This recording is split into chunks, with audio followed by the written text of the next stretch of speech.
صدر محفل جناب شاه محمد صاحب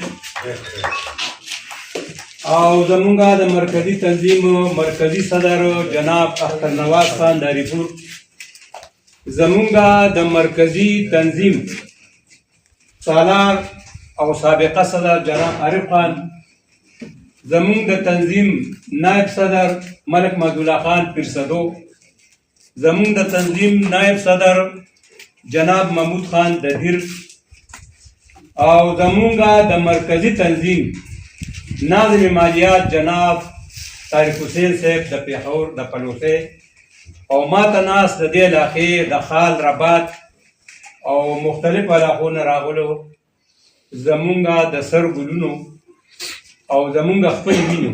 السلام علیکم.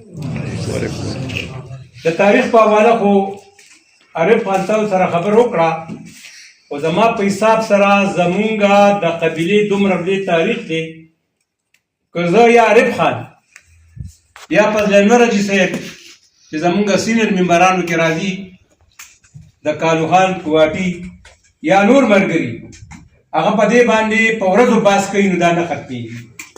خو چونکې سره زمونږه د هر سړي دومره کارونه دي، که ګدا دی که باچا دی، نو هغه سره ټایم نشته او زمونږ به واپسین نه دی دن انشاءالله. نو مونږه کوشش کوو چې را خپلې خبرې مختصر تاسو ته وکړو.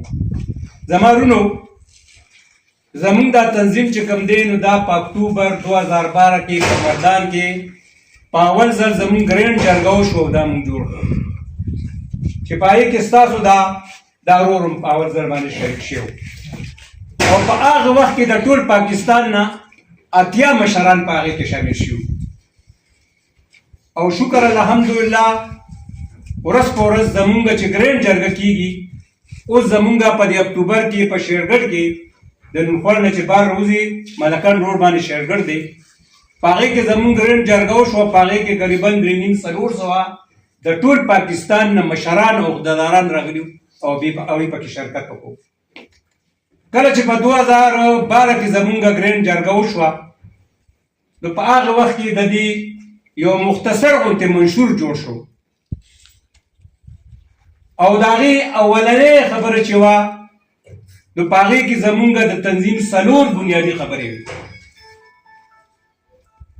چې زمونږ د دې ټول تنظیم ټوله ډانچه په هغه 4 بنیادي خبرو باندې ولاړه ده.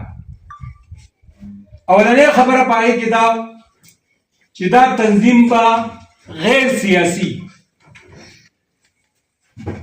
مطلب دا دی چې که ته او زه او بل سیاست کوي په هره پارټۍ کې، نو سیاست په هغه په خپل ځای او په تنظیم کې به دننه د سیاست خبره نه کېږي.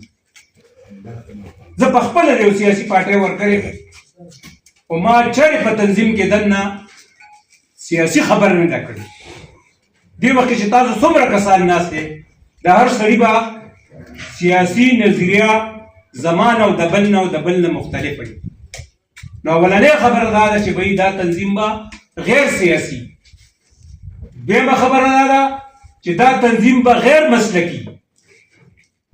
مسلکي ده لکه یو وایي زه اهل حدیث یم، بل وایي زه اهل وسنت یم، بل وایي زه بریل یم، بل وایي زه دیوبند یم، بل به یو بل مسلک سره تعلق ساتي، هغې سره زموږ هېڅ کار نشته.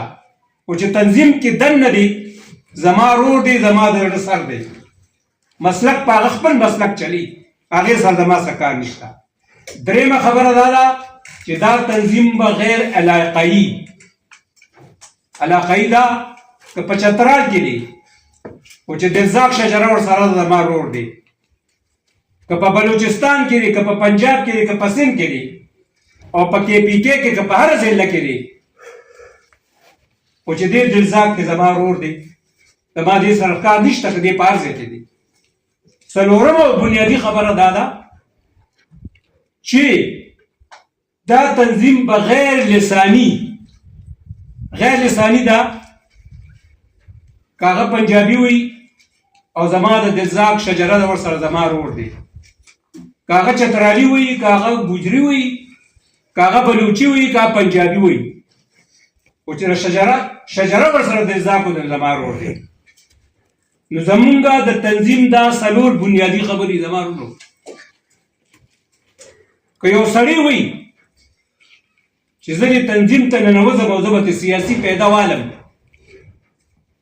نو دا زه تیار ځین کړی اس نه دی چې دبا راشو دې ته به روخېږي او ته به سیاسي پیدا والې. نه، زمونږ په دې څلورو خبرو باندې به ته پابند یې، موږ سره به اتفاق کې.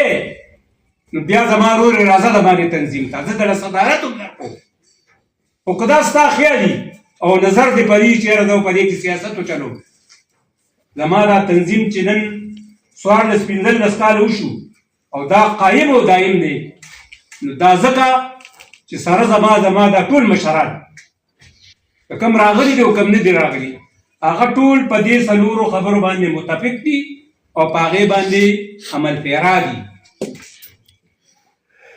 د دې نه بله خبره چې کله زمونږ په 2012 کې تنظیم جوړ شو، د هغې نه 15 میاشتې پس زمونږ د مرکزي کمیټې یو اهم اجلاس وشو.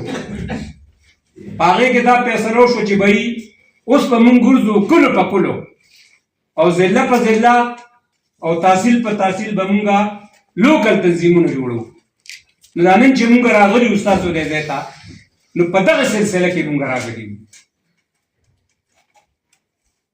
تر اوسه پورې به کم از کم په ټول پاکستان کې د 15 نه زیات مونږ تنظیمونه جوړ کړي چې په هغې کې په کراچۍ کې شته، په حیدرآباد کې شته، په لاهور کې شته، پاټک کې شته، په هزاره ډویژن کې شته او په KPK کې خو په هر ځای کې دي.